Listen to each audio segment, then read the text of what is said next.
প্রিয় ছাত্রছাত্রীরা, প্রথমেই বলে রাখি অনেকটা দেরি করার জন্য আমি ক্ষমা প্রার্থী। একটু শারীরিক অসুস্থতার জন্য আমি তোমাদের অনেক দিন ভিডিও দিতে পারিনি। তবে আজকের এই ভিডিওর মধ্যে 5th সেমিস্টার সিসি 9 থেকে কোন কোন প্রশ্নগুলো 2026 জানুয়ারি মাসের পরীক্ষায় অত্যন্ত গুরুত্বপূর্ণ সেই বিষয়ক আলোচনা কিন্তু আমরা করব। এবং আজকের পর থেকে প্রায় প্রত্যেক দিন, দরকার পড়লে রোজ, আমি তোমাদের এই বাংলা বিষয়ে পড়াশোনার জন্য আপডেট দিতে থাকবো। তোমাদের জন্য কিছু প্রশ্ন উত্তর কিংবা ছোট প্রশ্নের সাজেশন আমি অবশ্যই তোমাদের জন্য করে দেব। তবে আজকের এই ভিডিওতে সিসি 9 থেকে কোন প্রশ্নগুলো তোমরা করে যাবে সেই বিষয়ক আলোচনা কিন্তু আজকে করব।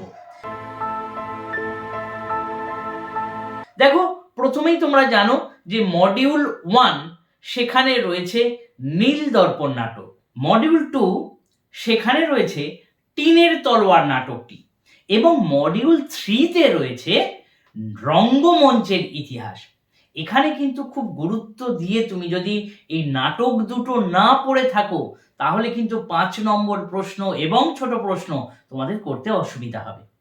প্রথমে লিখে নাও খাতা বার করে যে নীল দর্পণ নাটক থেকে তোমরা কোন কোন প্রশ্নগুলো অবশ্যই করে যাবে। 1 নম্বর প্রশ্ন, নীল দর্পণ নাটকের নায়ক বিচার, এই প্রশ্ন কিন্তু অবশ্যই করে যেতে হবে। 2 নম্বর, নীল দর্পণ বিদ্রোহের দর্পণ নয়, অত্যাচারের দর্পণ, বিষয়টি আলোচনা করো। ভালো করে বুঝলে? 2 নম্বর প্রশ্ন, নীল দর্পণ বিদ্রোহের দর্পণ নয়, অত্যাচারের দর্পণ, এই প্রসঙ্গে আলোচনা করো। এটা কিন্তু 15 নম্বরের প্রশ্ন আসতে পারে। এই প্রশ্ন থেকেই কিন্তু তুমি এর পটভূমি ভালো করে পেয়ে যাচ্ছ, এবং সেই সঙ্গে নীল দর্পণ নামকরণের তাৎপর্য, এই প্রশ্নটা করলে কিন্তু তুমি এখান থেকে তৈরি করে নিতে পারবে। তাই নামকরণ প্রসঙ্গটাও কিন্তু একটু দেখে যাবে। তারপরে বলেছে ভদ্র অপেক্ষা ভদ্রেতর চরিত্র চিত্রণে দীনবন্ধু মিত্র অধিকতর দক্ষতা দেখিয়েছেন। ভদ্র অপেক্ষা ভদ্রেতর চরিত্র নির্মাণে দীনবন্ধু মিত্র অধিকতর দক্ষতা দেখিয়েছেন, বিষয়টি আলোচনা করো। এই প্রশ্নটা খুব গুরুত্বপূর্ণ।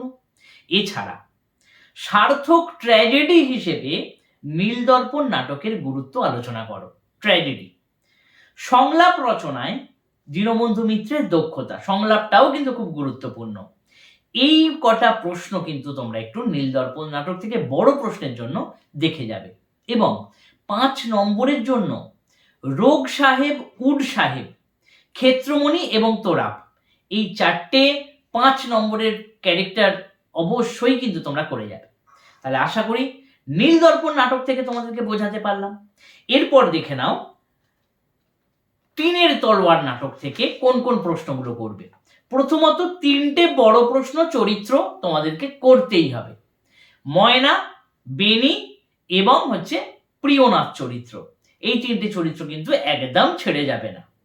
এর সাথে রয়েছে কি, টিনের তলোয়ার নাটকের অন্তিম দৃশ্য নাটকে কি প্রভাব ফেলেছে আলোচনা করো। তারপর টিনের তলোয়ার কিভাবে প্রতিবাদের তলোয়ার হয়ে ওঠে আলোচনা করো। এই অন্তিম দৃশ্য কিংবা ধরো টিনের তলোয়ার প্রতিবাদের তলোয়ার কিভাবে হয়ে ওঠে, একই টাইপের লেখা, কিন্তু একটু প্রশ্ন ঘুরিয়ে দেবে, লাইন ঘুরিয়ে দেবে, বিষয়টাকে একটু বুঝে নিয়ে তোমাদের লিখতে হবে।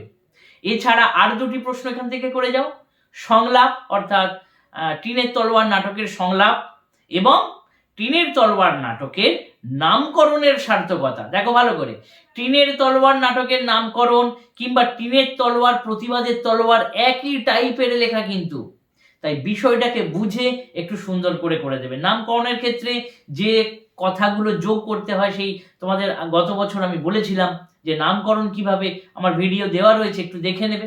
নামকরণ কিভাবে করব সেই বিষয়গুলো একটু দেখে গেলেই কিন্তু তোমরা পেরে যাবে। এই পার্টটা আশা করছি তোমরা বুঝতে পারলে মডিউল 1 এবং মডিউল 2। মডিউল 3-তে রয়েছে রঙ্গমঞ্চের ইতিহাস। তাহলে এই রঙ্গমঞ্চের ইতিহাসে 4টি প্রধান প্রশ্ন তোমাদেরকে পড়ে যেতেই হবে। এবার আমি কিন্তু বারবার তোমাদের আগেও বলেছি যে সাজেশন কিন্তু আমি যদি 2টো বা 3টে দিয়ে দিই, সেই অনুযায়ী যদি না বেড়ে তাহলে কিন্তু সমস্যা পড়ে যাবে।